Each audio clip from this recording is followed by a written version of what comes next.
Check out this view from Apple Rock number 10. Yeah, Lake LBJ behind us, absolutely gorgeous this time of year. We got a chance to catch up with one golfer who's been on the tour and is fighting his way back, Omar Uresti.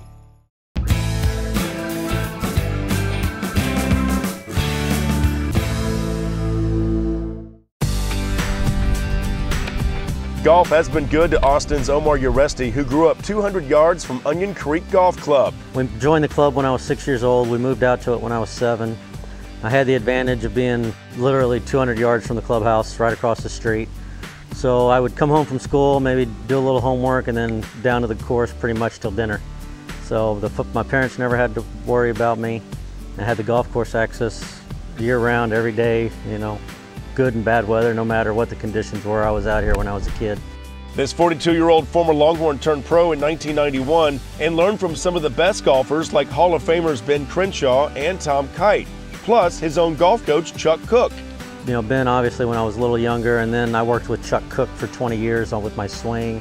Tom Kite works with him, so in college especially, I got to play a lot of golf with Tom.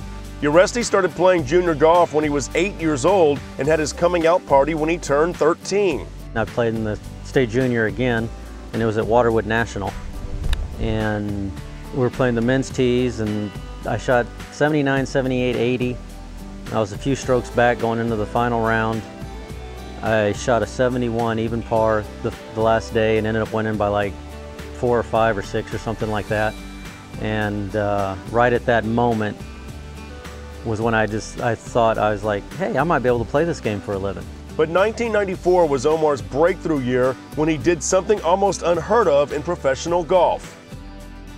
Well, on the nationwide tour in 1994, playing in the Nike Shreveport Open, I was the first one to make 9 consecutive birdies. So that's probably my biggest highlight, and I ended up winning that tournament in a 6-hole playoff. I had the 9 birdies on Saturday, and then I ended up going to a 6-hole playoff with Pat Bates and ended up beating him on a par 5, you know, and he hit it like 40 yards longer than I did back then. Another fond moment for Omar was when he was partnered with Tiger Woods one year in Arizona. You know, I played with Tiger Woods the day he made his hole-in-one in Phoenix, and if you look closely, you'll see my ball about 2.5 feet behind the hole. I hit first. I made the mistake of thinking, let's see you hit it closer than that, and he did.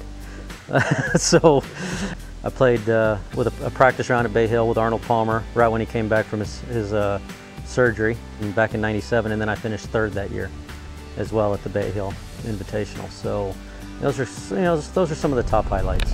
In spite of almost $5 million in career golf earnings, Omar will be the first to tell you there is always room for improvement. I haven't accomplished what I want to accomplish out on the PGA Tour, so you know, I'm struggling this year, and although I'm hitting it the best pretty much I ever have, I'm 2nd in accuracy right now off the tee. I'm top 5 in proximity to the hole when I do hit the greens. I've been hit a lot of good putts, they're just not going in, and it's just a matter of seeing them, a few go in, and have a few more go in. I think I can definitely compete and maybe even win a tournament.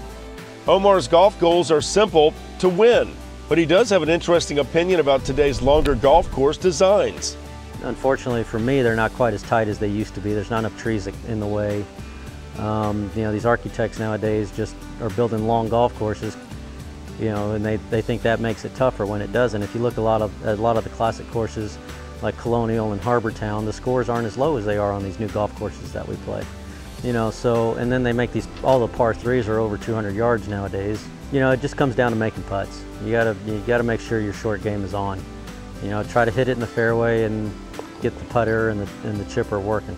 And if he gets all that working, expect big things from Omar Uresti on the golf course throughout 2011.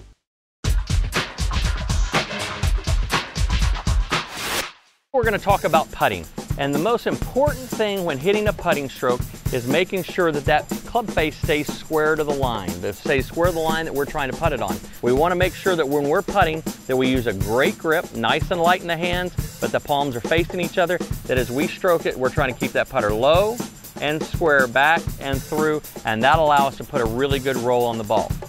Let's hit some really good putts and keep the ball nice and rolling on line to our target. It's pretty much done with just a nice shoulder motion back and through. That'll help us make some great putting strokes. This portion of Inside Texas Golf is brought to you by G-Glove, the best way to keep your club grips dry in wet course conditions.